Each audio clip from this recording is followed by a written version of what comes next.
Ah, moi, vous me mettez dans une situation vraiment compliquée.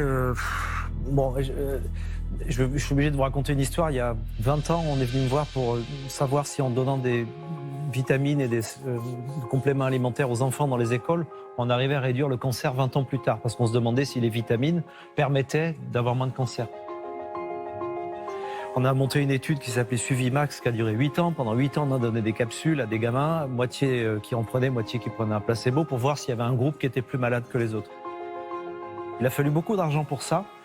Et on est allé voir les laboratoires pharmaceutiques en leur disant, voilà, on a besoin d'argent pour développer cette étude. Ça, c'était sur 12 ou 13 ans, l'étude. Et je me rappelle être allé voir le plus grand patron du plus grand laboratoire français en lui demandant 150 000 francs à l'époque pour financer cette étude.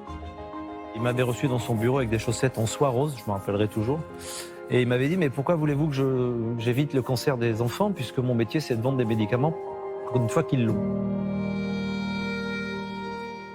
Et je m'en suis jamais vraiment remis de cette phrase, parce que j'imagine qu'il y a des tas de gamins qui finalement ont eu des cancers parce qu'on leur a pas donné de vitamines.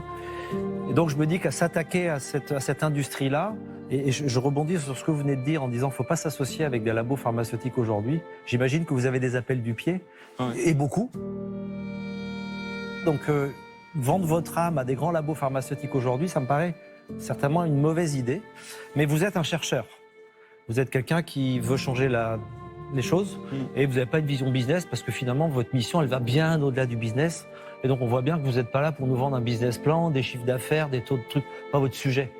Donc, il va falloir que vous trouviez des gens qui vous accompagnent dans cette mission et qui sont des gens qui mettent leur argent et leurs connaissances au service de ces causes-là. Moi, malheureusement, j'y connais rien du tout en médecine, en agriculture, en machin. Donc, je ne peux pas mettre 200 000 euros tout seul, hein, c'est beaucoup d'argent. Mais si je peux faire une chose qui vous permette d'aller plus loin, je le ferai. Mais voilà, ça ne peut pas être financier.